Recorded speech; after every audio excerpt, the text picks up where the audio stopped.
All right, y'all. Welcome back to the Jester Section Hiker Podcast, your premier podcast with the spotlight on section hikers. And I'm your host, Julie Jester Gayheart. All right, y'all. Haven't said that in a while, the podcast theme, but we are sitting here in Shenandoah National Park at Big Meadows Campground. It is early in the morning, and I am hoping you can hear all of the birds, because honestly, that has been the theme of our time that we have been here. Every morning, about 5:09 in the morning, those birds start chirping, and it goes all day long. It's amazing. I can hear them all day long on the trail, and I've just missed that, and it's absolutely fantastic. So today for this episode, I want to recap days 1 through 5 of our being in the Shenandoah National Park and starting our northbound trek through the park on the Appalachian Trail. But before I get to that, I want to read you guys something, and it just so happened, it's kind of ironic. Wheezy P and I started on June the 12th, 2024. We started at Rockfish Gap at AT northbound mile 864.5. And I want to read you something that I wrote on June the 12th, 2006. So I have not journaled any of my Appalachian Trail hiking with the exception of one journal entry, again on June the 12th, 2006. It says, "Well, it has been done. 82 miles on the Appalachian Trail. Davenport Gap to Sam's Gap. What an experience. Hard to explain the terrain, physical, mental, and overall feeling. My trail name is now The Jester. Kept everyone laughing and having fun." So there you have it, ladies and gentlemen. I started my journey on the Appalachian Trail the week of June the 12th, 2006. And ironically enough, Wheezy P and I started on June the 12th, 2024. So if I'm doing the math, I think that's about 18 years now that I've been hiking on the Appalachian Trail. So I want to kick this episode off. Basically, what I'm going to do is give you guys a rundown. I'm going to talk about our daily mileage, our campgrounds, some highlights so far of the trip, and a realization that I had on day number 3. So day 1 through 5, we're just going to go through mileage, logistics, all that good stuff, and let's start breaking it down. So our daily mileage so far, day 1, we did 10.5, and that was a day, I mean, we were just excited. We were excited to get started. I think we actually went live on Instagram that day and just worked our way through 10.5 miles, starting at Rockfish Gap, which if you guys want to look in the AT guide or on Far Out, that is AT northbound mile 864.5. Day 2, we did 11.3. Day 3, we did 10.5. Day 4, we did 12. And so far on this trip, day 4 has been our highest mileage. And then on day 5, we did 10.2 miles. And y'all, on day 5, we got done. The terrain was so smooth. And it was rolling and in some points quite flat. So I think on day 5, we got done around 1:30, 2 o'clock, and we're able to spend kind of the rest of the day, like resting, getting some chores done and things like that. So daily mileage, we're trying to keep around 10 miles. I really wanted to do that as far as testing my foot, seeing how I was able to operate pretty much hiking back to back to back, and going around 10 miles between 10 and 12 seems to be working out. So that has been our daily mileage through the park. And as far as campgrounds go, we have been, the first 4 nights we stayed at Loft Mountain Campground. We stayed at site E146. It was a fantastic site. It was plenty enough room for 2 cars, nice grassy area, picnic table, fire pit, all that good stuff.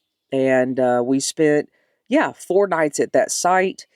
And the cool thing about going through Shenandoah National Park, now we're going through in the summertime and pretty much everything is open for business. All the waysides, all the camp stores, all the things that Shenandoah National Park offers. So Loft Mountain does have a camp store where you can resupply. There's showers. They even actually have laundry. You can get some good food resupply there. Now the prices are a little high, but that's what you could expect going through Shenandoah National Park. I think I said they have showers, and the showers at Loft Mountain Wayside are gorgeous. I think the shower at Loft Mountain is better than the shower at my house. So they're like individual showers. They have individual bathrooms, so you can kind of go in, spread out, take a shower, and all that good stuff. And I will say the showers at Loft Mountain Campground, you do need to get some quarters, so you can go into the camp store, give them $5, and they'll give you some quarters. And it's $5 to take a shower, but you have to have quarters.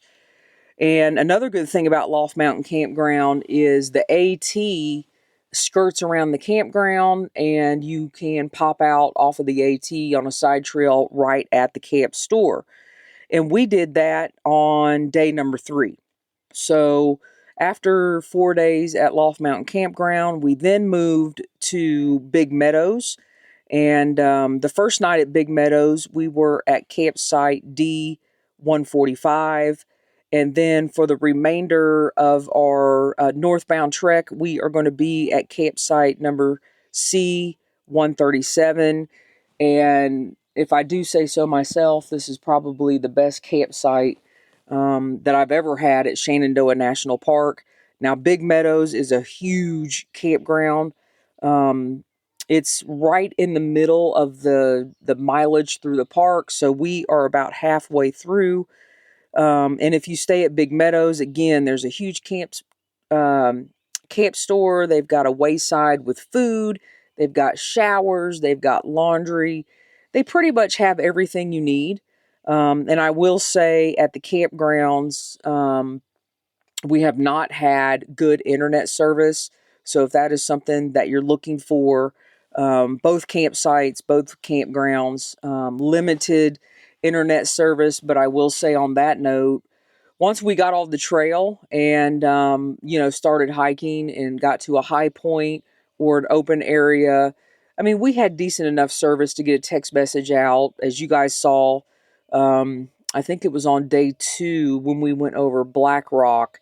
If you're on my Instagram channel, Jester Section Hiker, we have gone live there 2 or 3 times now, actually from the trail. So the service is out there. You can get it when you need it. And honestly, it actually hasn't been that bad. So, 5 days in, we've stayed at 2 different campgrounds, Loft Mountain and Big Meadows. And the reason we're staying at Big Meadows for the rest of the trek is one of the campgrounds that we wanted to stay at toward the northern end of the park has actually not opened yet, and it's not going to open until sometime in July. And so we will not be able to stay at that particular campground, but that's okay. The drive might get a little longer in the morning as we end toward the end of the park, but that's just what we have to do because that particular campground is closed. So want to move on to the highlights so far of the trip. So these are in no particular order. Last night I was just writing down what has stuck out to me so far on our trek. And the first thing is the weather has been absolutely fantastic. No complaints. Sunny skies every day. It got a little warm yesterday, but I would say our highs have been maybe low 80s, high 70s. And in the evenings, it's gotten kind of chilly in the evenings. Some of the evenings have gotten down to the 50s. So no complaints on my end. Absolutely fantastic weather. I've been totally loving it like every day. Um, Now I will say, I will put this in order. I wrote birds. So again, the birds have been chirping, and oh man, I don't know. I guess I just don't hear that many birds in Charlotte, North Carolina in the morning. And just to wake up to the birds singing and talking back and forth to each other. And a couple mornings, I've been awake around 5 o'clock and haven't heard the birds. But about 5:09 a.m., those birds start going at it, and it is great. And I woke up this morning and opened the window of the van, and there were two deer right outside the van, kind of eating around the grass. So that has been great as well. The next thing I have written down is the terrain has been really good for training and testing my foot. I will admit, when we first started, like day one, day two, I was kind of timid with the mileage and the hiking. But I got to tell you guys, my feet are sore, but they're hiking sore. Your feet are going to be sore after you do X amount of miles, but they are feeling stronger every single day. I can tell I'm kind of getting into a new rhythm with doing this mileage through the park, testing my feet on the rocks and the terrain, and going up and going down in the large rock step downs and step ups. It seems to be doing fine. I do have to take my time going through if there's any kind of rock scrambles on the ground as we go through the day. And I think every day I'm improving. But like I said, my feet are sore. But everybody's feet are sore at the end of the day. And I'm still doing my exercises in the evening. I roll out my feet. I stretch. I do my toe crunches. And I've got like I don't know what, massage gun. And I've been massaging my calves and making sure I'm good to go there. So I'm still doing some what I would call preventative maintenance on my feet early in the morning and then the afternoon, and taking some really good breaks during the day. If Wheezy P and I take a break, I'll stop, take off my shoes, try to prop them up a little bit, and give my feet some breathing room. And that's kind of new to me. I've never really, I don't know, I have no clue why during the day taking my shoes off and giving my feet a break. So I am enjoying that, and it's working out. The next thing I have on the list here is the lush green forest. I don't know how this works. It hasn't really rained at all, and the ground seems kind of dry that as we've been going through here, and the water sources actually along the trail are pretty dried up. And I think going through here, if you are not base camping like we're doing, or slack packing or day hiking or whatever you want to call it, if you are backpacking, you are going to really have to rely on the huts and going down to the huts. Most of the huts are on side trails, not very long, point 0.1, point 0.2, point 0.3 off of the AT.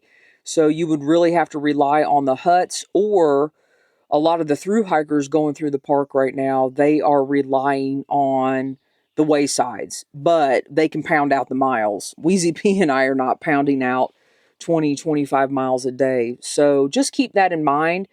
Depending on the season that you come through the park, just check on the water sources, whether you're backpacking or maybe you're going to do some day hiking through the park. Make sure you check far out and look at the water sources and kind of see maybe what's dried up and what's available. And I will say, far out has been our number one resource, not only for where we are on the trail, but people leaving excellent comments on water sources, wayside information, and where you can find spigots throughout the park to get water. So that has been a very valuable resource. The next thing I wrote on here, lots of deer and squirrels, and absolutely the squirrels are out and about playing all day long. The next thing I wrote on here is our really good section hiker friend came out to see us, him and his wife, Alpha Gal, If you don't follow him on Instagram, I think he's Alpha Gal Hikes on Instagram. Go over there and give him a follow. His wife, Gray J, they joined us on the evening of day 4. We went over to the wayside of Big Meadows, had a good meal, and then they camped out with us that evening. And we just had a good time catching up and talking. And he shared with us more information about his kind of section hike through hike he's going to be doing starting this September. He's going to try to finish out his section hike and complete a through hike in the same year. So that'll be fun to follow. I hope to have him on the podcast. So that is kind of a wrap up of our first 5 days, where we've camped, kind of the highlights. Yeah, so me, Wheezy P, and Boots, we are just cruising along through the park. But I did kind of want to round out the episode with a realization that I had on day number 3. So sometime during that day, we were hiking along, and Wheezy P and I, we kind of created this challenge, this like yo-yo. We were calling it the Shenandoah yo-yo challenge. And sometime that day, on day 3, this is what I wrote in my phone. I literally just stopped on trail and wrote in my phone, hiking is no longer the challenge. Hiking is the reward. I don't need a challenge to hike. So as I was going along, I was like, I don't really need a challenge to hike. The challenge has been getting ready to come hike, losing weight, focusing on my nutrition, working out every day, prepping and preparing, to kind of get to this moment. And, I was just like, I don't really need this challenge to prove that I can hike. I've proven that I can hike because I've put in the work and I dedicated myself to getting back out here. And so I also came, once that kind of hit me, I also came to the realization that honestly, there was really no reason to turn around and do a southbound trek through the park. So Wheezy P and I, we are doing a northbound trek through the park. We are going to finish the 108 miles. And it's really beginning to be in my heart and soul that I want to start working on the mileage on the AT up north that is going to help me toward completing my second section hike completion of the Appalachian Trail. So once we get done with the complete northbound leg of the park, I am going to head up to Pennsylvania.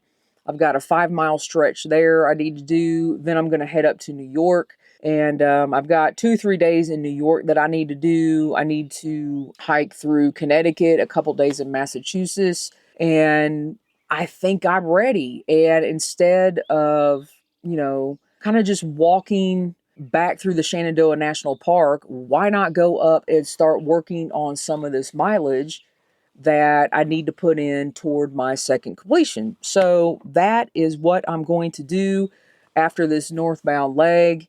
And I love being out here. I love that I came to that realization, and my heart is just on fire to start working on this second completion. I've got just under 600 miles to go. So if I start working on that mileage this summer, it sets me up pretty good to actually finish my second completion next summer in 2025. So that is what I am thinking in my brain right now. But y'all know how this goes. Everything is subject to change. So, that is a wrap on days 1 through 5. And where we've been staying, how much mileage we've been doing, a realization that I came to. And then I wanted to end the episode with something that I started the hike with. So this is a quote from some sermon notes that I took back in January from a message that I heard from Pastor Stephen Furtick. And it's really simple, but it really can resonate with your mind when you really think about it. It says, if you argue with your limitations, you get to keep them. And so maybe now you guys know, kind of after a few days, how I came to this realization that, yeah, it's time to go up the trail and start clicking off some of those miles toward my second Appalachian Trail completion. And I want to read that again so you guys can ponder on it as well. It says, if you argue with your limitations, you get to keep them. So once again, everybody, thanks for listening. Be safe out there. Happy section hiking, and I'll be back real soon with a recap on days 6 through 10.